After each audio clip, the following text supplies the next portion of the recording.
Hello ladies and gentlemen, and welcome back to Pikmin 2. In the last episode we had a very full day in the Awakening Woods where we explored 2 caves, the Hall of Beasts and the White Flower Garden. This episode, well, first off the ship speaking to us. The white Pikmin are safely lodged inside my hull. It provides most comfortable quarters for white and purple Pikmin alike. You can call them out, you know how to do this. On a separate note, be wary of overworking yourselves. Taking a break can be courageous too. To retire early for the day, press plus and then press right. Cool, thanks for the notes. So, I want to take some Pikmin at this point. I want to take all of the white Pikmin. I want to take... 20 of the purples. Might as well leave some in there. And then I want to take 20, 30, let's say, reds. They're all flowered, which is really nice, and we're going to do, there's a couple of things to do here, but actually not a huge deal. It's not a busy day, and we're not going to be doing any caves, so it should be nice and straightforward. I'm not going to bother getting any farts for now, because I've got a decent amount of farts ready. The treasure reactor is reacting to that thing, but we can't do anything with it for now. Enemies tend to stay cleared for at least a couple of days, and then they'll come back to life, so for now we've actually got a decent way open, and we opened that poison gate last time. So here we have a weird pressure plate thing. So you'll notice the bit we're standing on has a weight according to the number of Pikmin we have standing on it. What we want to do is throw almost all of our Pikmin up there. Oh, that's a lot of throwing. What's the best way of doing this? I think I'm going to...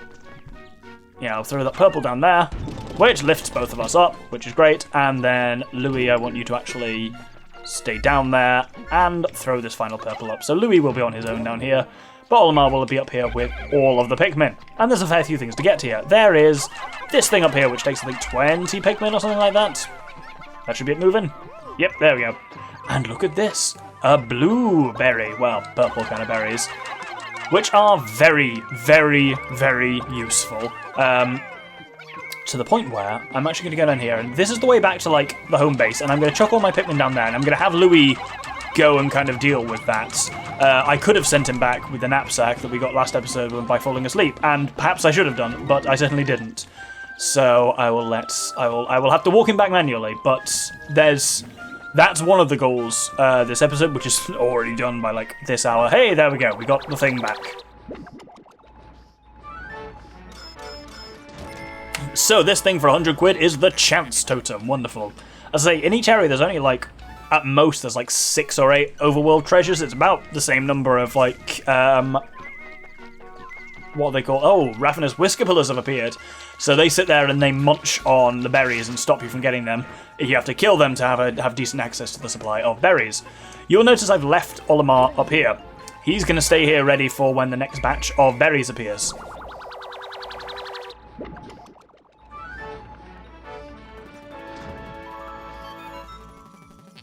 Astonishing, this purple berry contains an ultra-bitter essence. It does not appear to have any monetary value, but I will research potential uses for it. Bring me more. So this is much like the ultra-spicy berry, but it's ultra-bitter. So I'm going to keep these dudes here with Olimar ready for when some more respawns there. My main work is going to be with these guys, and we actually want to head... well, I might as well take out these ravenous whisker-pillars, I suppose. So let's slap a lot of Pikmin on there. You will dislodge ravenous whisker-pillars in the same way as when you are dislodging the actual... there we go, dislodging the berries.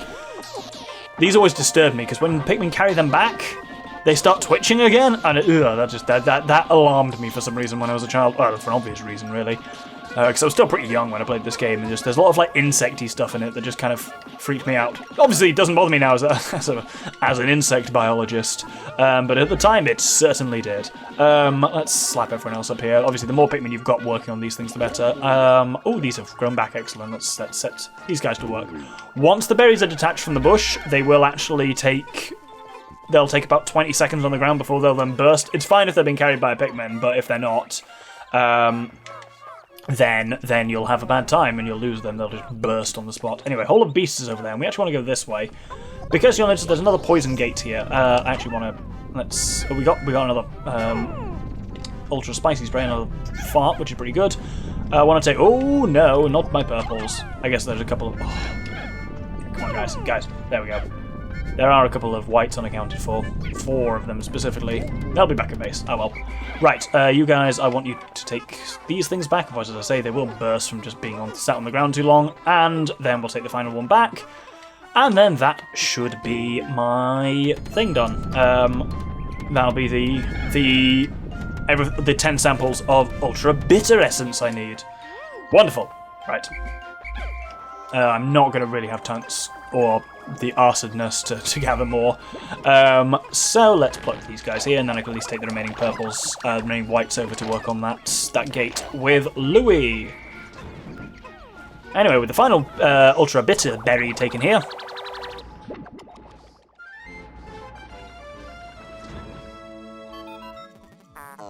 Captain Olimar, I have completed my research on the purple berries you discovered. Behold the Ultra Bitter Spray. It's untested, but I believe it will be highly effective. Approach enemies and press 1 to spray them. When necessary, I can produce 1 from 10. It's the same as the Ultra Spicy Spray in that regard. So the main difference is that you'll notice I will use this terminology a lot. Ultra Spicy Spray is a fart. It goes backwards to your Pikmin and gives them a bonus. The Ultra Bitter Spray is a burp. Did I say burp for the last one? Fart goes back towards your Pikmin, burp goes forward towards your enemies, and will do something very useful to them. I don't want to say exactly what it is, because that'll ruin the surprise for a couple of episodes' time. Anyway, let's chuck my remaining 4 Pikmin on there. Then actually I'm going to leave the rest with Louis. I just want to leave some more purples with Louis, because we'll probably need them for what's through that gate. But other than that, I'm going to take some of the remaining reds. Actually, I'll take all of the reds, quite frankly. We might as well split by colour at this point, so let's split up. Olimar, you take the reds, and we can harvest basically some more berries of various types. I can't get up there, unfortunately, without having a second captain, because I can throw all my Pikmin up there, but my captain's still here, so I might as well just gather some Ultra Spicy Spray, which, if anything, I think is actually probably more useful than Ultra Bitter Spray, because that ability to have, like, 20 Pikmin in a boss fight and make them fight, like, 50 is invaluable, really. And I've got more of these anyway, but still, no harm in having them. Right, how's this gate going? Oh, we're actually nearly there, which is pretty good. The nice thing about it is if we're far enough away, then the white Pikmin will just automatically... They'll go idle. You'll notice Pikmin do this occasionally. They go idle where their light on their head goes like white, and they kind of do their own thing based on whatever's near them, so they'll carry any corpses back if they happen to be within, like, range of. Or, those ones when they knock down the fence, they'll also just automatically destroy the poison generators which are underneath it, which is pretty nice. Might as well just for something to do, gather some red Pikmin. Why not? Can't hurt. Certainly I've got an overabundance of time this episode, so no harm in doing little things like building up red numbers. Ah! That diddle-a-ding-da-ding means that my fence is knocked down, which is great. And as I say, they've automatically taken out the generators, which is great. And here's what I came here. Oh! Fucking Christ. Oh my god, that scared the shit out of me. So, he's disappeared, but the bloody creeping chrysanthemum appeared. But this is a highly similar to what you found in the Valley of Repose. By examining it further, I may be able to extrapolate new planetary data. But we've been attacked by a creeping chrysanthemum. Let's use our burp!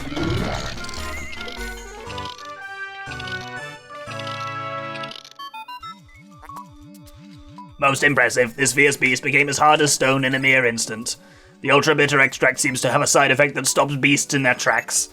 So it turns them to stone briefly. While they're turned to stone, you can absolutely 100% still damage them, and it can be a very useful way to defeat enemies. Ah, we didn't even see it there, good. Usually, if you defeat them while they're turned to stone, they'll drop a load of nectar, but they won't drop a body, and that's kind of the price you pay. For now, we actually want to, if we attack this, like, wooden thing, this will actually give us a nice shortcut back to the base, so, because you can see it pushes this forward and starts building a bridge. So I want to do that before actually carrying anything back, really, just because it makes it so much easier to bring everything back. While they're working on that, Olimar can pluck these things, and I'll just listen to the diddly-ding-da-dung for when the bridge is done. There we go. So let's switch over to these guys. This is the nice thing about double captains, as I say. Even though they can't technically move independently, they mean you can do a lot of cool stuff separately. We'll have the white Pikmin take that back. They'll take it to the red, because that's the only place they can take it. But this is the main thing, the Geographic Projection, which takes... and like the other one, it takes 101 Pikmin to carry. So you need purples on it. Unfortunately, while purple Pikmin do carry as the weight of 10, they still only move with the speed of 1 Pikmin. So it'll still take quite a while to get here. So I'm actually going to, in the meantime, pluck everyone here and try and get some nectar for these Pikmin and get them beefed up a little bit. Because that's just, yeah, I don't want to bother rushing the projection back, because it will make it back here before sundown, no problem. And there's not really any enemies. Not really, I mean, there are no enemies between here and there. I'm going to be safe, already slap all 15, 11 of my white Pikmin back in there. I guess the others are on the geographic projection.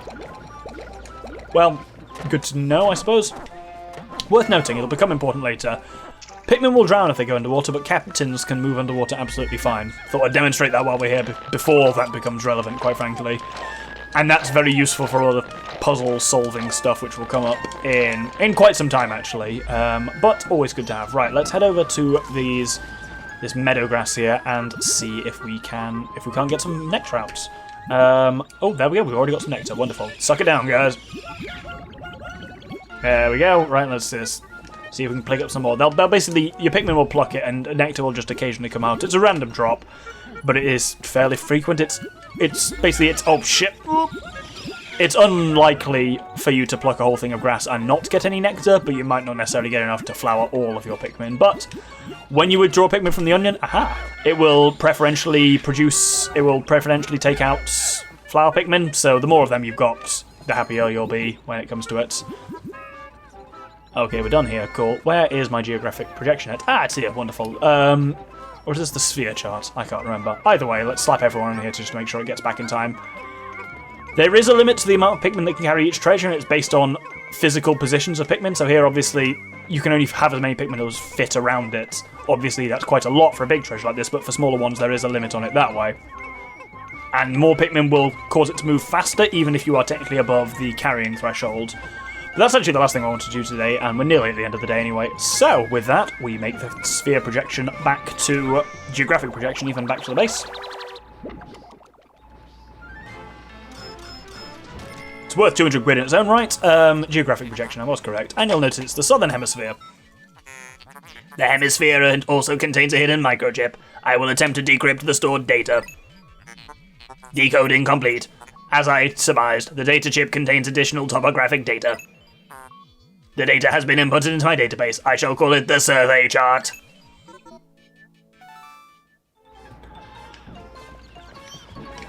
Where'd everyone go? That scared the shit out of me for a moment, because I was like, literally everyone that was with me just disappeared. With that, I'm going to put everyone back in, and as the ship said, if you're done for the day, you can prematurely end the day. I could spend some time building up red numbers, but my red numbers are actually pretty good. The numbers I would want to work on more are purples and whites, but you can't do that because that's how the game works. I probably should have tried to nectar some of those other purples that have been deflowered. Either way, look at that, yeah, we've got... Everyone's safe, so we are going to... You'll notice, by the way, in the items now, we've got 4 of the 12 Explorer Kits things. We've got the treasure gauge, we got the survey chart, we've got the knapsack, and we've got the sphere chart, which is all pretty cool. And with that done, we can use the menu here and just go straight... Oh, look at me. Come back. There we go. And go straight on Go to Sunset.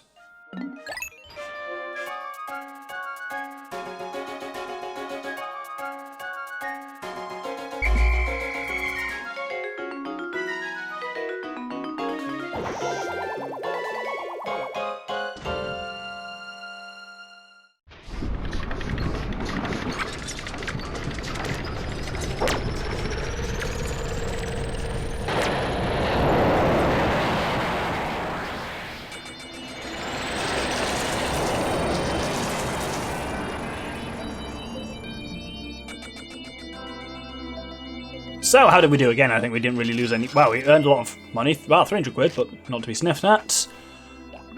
Everyone improved, which is pretty good. Well, I mean, whites and purples didn't, but we didn't lose any either, which is great. And time for our letter from the President. Olimar, terrible news. I thought I went to Happy Hocketate Savings and Loans, but it turns out my loan came from the shop next door. All-devouring black hole loan sharks. Oops. You fool. Anyway, I want to end up with, we've got a fair few new things. Oh, Jesus Christ, falling apart. We've got a fair few new things in the Piklopedia and the treasures. We've got a new area, the perplexing pool, but that'll be for next episode. For now, I want to show off what we've got in the Piklopedia and in the treasure hoard. So here we have the ravenous whiskerbillas. These are harmless, but they do suck down berries before you get to them. Lepidoptera. Oh, that's the scientific name for butterflies. Lepidoptera pluckeus. Whiskerbilla family. As this species of insects has only recently been discovered, fully mature specimens have yet to be collected. No molting or metamorphosis has been observed during observation period, making it unlikely that mature whiskerbillas will be encountered anytime soon. Based on active predation by the Pikmin, it is believed that the whiskerbilla's place in the food chain has not changed over time. It's not flagging things as new, but I can see what we have I haven't seen. The fiery blowhog, Sus draconis, the blowhog family. This creature expels a volatile phosphorus compound from its snout that combusts upon contact with air. This fire-breathing ability is dependent upon the air-to-fuel ratio at its mouth, catalyst reaction within the expelled compound, and purification of the compound. Thus, it is highly unlikely such a complex process could cause the spontaneous explosion of a fallen blowhog. This process is perhaps to avoid risk of spontaneous combustion in the belly of a live specimen. However, one should still treat a fiery blowhog with great care even after its life functions have ceased. The female sheargrub. So these are the harmless ones. You notice they just squidge around and they don't quite have the mouth parts for taking out Pikmin, as we're about to learn. Himagea mandibulosa, the mandiblard family. That's great. The males of the species are purple and black creatures with tapered mouths, while the females are lighter in colour and lack an armoured exoskeleton. As with most mandiblards, these creatures have regressed to the point where they have lost both legs and wings. They can be seen crawling around on the ground and are believed to feed on the vegetable extracts from the congealed fluids of expired Pikmin, hence why they can't predate on live Pikmin. The males, however, can, because you've got those little mandibles at the front when they can, as you can see, they can mince them surprisingly quickly. So these are the same family. This species is a male sheargrub, having lost both legs and wings. The male burrows into the soil and waits to ambush small creatures that pass by. The beast's mandibles can be dangerous, making creatures such as Pikmin easy prey. Then we have the cloaking burrow knit. If you remember when we show them, it'll appear, and this one's quite mean as well. Can you notice it just goes and shoots its nose forward like that? It can grab 2 or 3 Pikmin with that in one. Doesn't seem to be able to grab the carrots particularly well, but Trilobitans reclusiva. That's quite nice. The snake eye pattern on this beast shell is one of the most distinctive features of the burrownet family. The red pattern of the cloaking burrownet and the spikes around its mantle make it easily identifiable while still a representative specimen of the burrownet family. The shell on the cloaking burrowet's back also provides a frame that fixes its muscular structure in place and appears to give the creature its powerful needle-launching attack. Up next, the old creeping chrysanthemum. You see how you notice it's got eyes on it. That's how you tell them apart, though it snuck up on me, that one earlier. So they'll appear and try and devour things. Taraxacum rovinia. Oh, that's a difficult one. Chrysanthemum family. Like Pikmin, the creeping chrysanthemum is a member of a group of creatures with ambulatory root structures, which means walking, basically. This creature is known as a mimic, but because it is actually a form of plant, this label is not entirely accurate. For unknown reasons, the creeping chrysanthemum's mimicry does not fool Pikmin, perhaps because they share a similar heritage. It relies on preying on other creatures to provide sustenance, so has no need for its leaves for photosynthesis. Generally speaking, the role of plants within an ecosystem is as a producer species, and thus plants are generally found at the bottom of the food pyramid. However, on this strange planet, the line between producer plants and consumer plants is blurred, which is another hint that this is well in the future for us. I'm not going to bother showing the plants because the descriptions of them aren't particularly interesting, but the honeywisp, Nectarus fatuus. Honeywisp family. This floating life form drifts effortlessly on the winds. Upon death, its physical structure instantly collapses, and as the creature is particularly elusive and difficult to catch, no sample specimens have been acquired as of yet. If we could simply recover a live sample, research on the species would likely proceed more smoothly. These are at least the Margaret is what the creeping chrysanthemums are based on, but obviously they don't have the eyes. And we've got a couple of bosses to see. Empress Bulblax. I think no matter how many pick carrots you launch at it here, you can never actually wake it up enough to see what its attacks look like. Let's find out.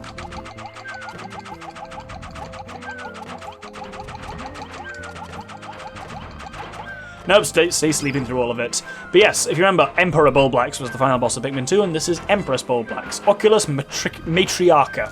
Grub dog family, so obviously with all the other Bulbobs, because they're all grub dogs. Initial observations place doubt on the capability of the grub dog family to support strong ant or bee-like social structure, but recent studies show the family is capable of such complexity. The egg sac of the largest female grub dog within a given range swells to dramatic proportions, it's kind of like a queen bee in that respect, in response to environmental changes such as the sudden depletion of prey species. Very much like queen bees. These females temporarily take on the role of pack matriarch. Also in pack formation has been observed that nearly all males not involved in species reproduction undergo natural sex changes. I don't think you see that so much in insects, but you do see that in clownfish and kobuda and various types of fish species, where the most dominant male will become the only reproductive female who everyone will then mate with. It's a bizarre thing you just don't see in mammal species, but it's not uncommon in fish or amphibians or invertebrates even. And amphibians as well, to be honest. The characteristics of such specimens are quite intriguing indeed. You're not wrong there, Olimar. And then finally the burrowing snaggerat, which appears up there and starts plucking Pikmin. Burrowing snaggerat, Chiropodis anacondae, Snavian family, because it's part bird, avian, and part snake, so it's a Snavian. The majority of snaggerat species lie in wait in ambush and capture prey, with a body type perfectly adapted to such sudden strikes. It violently attacks small surface-dwelling insects. Distributed across a relatively wide range, subspecies of snaggerats are suited to the varying soil conditions that emerge, making the snaggerat the most geographically represented species besides the bulbob.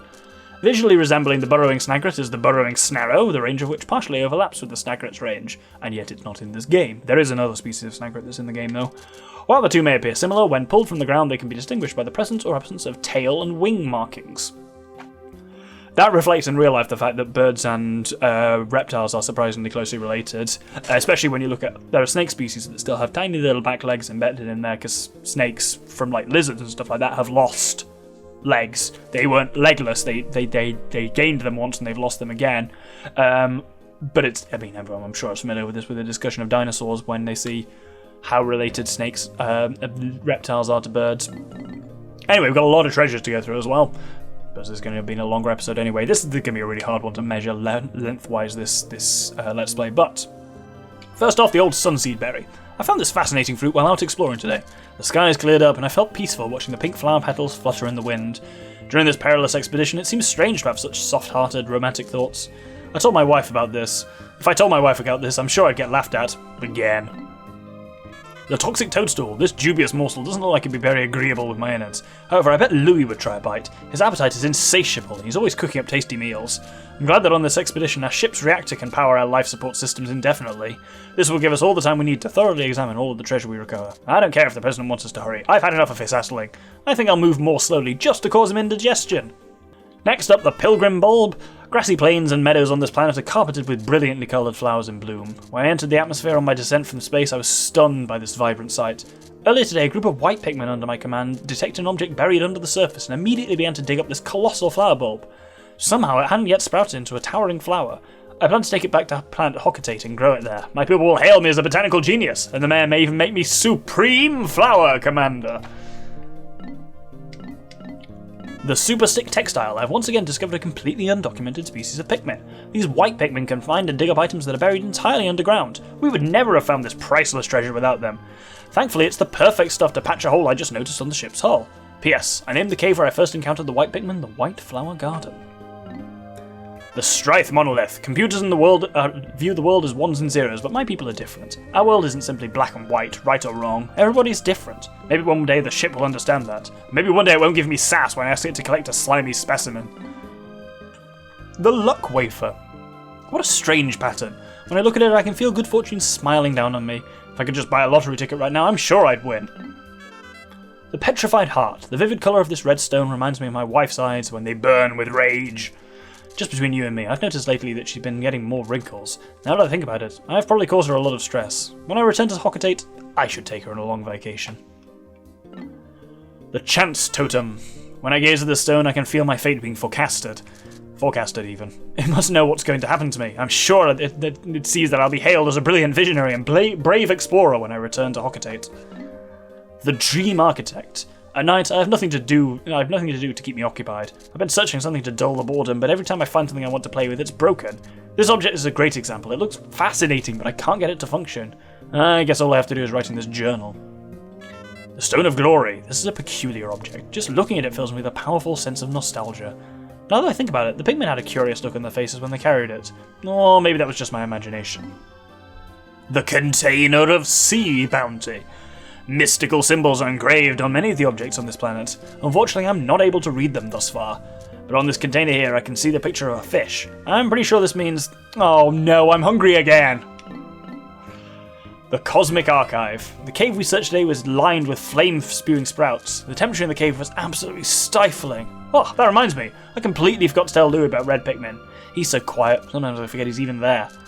This item I salvaged from the cave seems to be some kind of storage device, but I have no way to play back the contents. The Drought Ender. Today I delivered an impromptu lecture on the basics of wilderness survival. As Louis' superior, it's my responsibility to teach him these skills. Walking around as much as we do generates an intense thirst, so water becomes very important. And I told Louis that we'd have to ration our water very carefully. That's what I was thinking until I found this. I was so parched that I couldn't help myself. I drank all the water in the canteen. Oh, it tasted so good. But when I turned around, Louis gave me a cold stare. Have I read this one already? Yes, I have. The Nutrient Silo. What a fascinating storage container. There's more food crammed in here than I could eat in a lifetime. Louis, however. The Geographic Projection. The interior of this hemisphere contains a chip coded with charts detailing a new region. I explored the forest the last time I was here, and we haven't got to talk about that yet, but the geometry, yes, of the Awakening Wood is very similar to the Forest of Hope. But it's clear that it's undergone some dramatic changes. The plants and animals have evolved significantly. I've given this forest a new name, the Awakening Wood. I must begin to form a hypothesis to explain why the forest changed so rapidly. Because yeah, it's literally been like he left at the end of Pikmin 2, and then came back immediately, and yet shit's different. The prototype detector. Today we searched a subterranean lair swarming with carnivorous bugs. The name Hole of Beasts immediately came to mind. The convenient contraption I found here has become an invaluable treasure-seeking tool. When it approaches a piece of treasure, this gadget beeps and the needle moves all the way to the right. When all the treasure has been gathered, the device powers down. When we left Hocotate, I thought we'd never be able to pay the company's debts, but thanks to this gadget I'm feeling optimistic about the outcome of this daring mission. And finally, there's a lot more than I thought. A lot of reading. The 5-man knapsack. Oh, I'd love to lay down in the grass, bask in the sun, and take in an afternoon nap. But with all these Pikmin following me, I can never seem to relax. I should remember to press C to dismiss the Pikmin, and then press and hold C to take a nap. The last time I tried it, the Pikmin picked me up while I slept and carried me to their onion. Hold your space horses, Pikmin! I'm not a pellet or a piece of treasure! Then I woke up. Great galaxies, it was all just a dream! Wasn't it? And on that note, we'll hold it there. So, thank you very much for watching, everyone!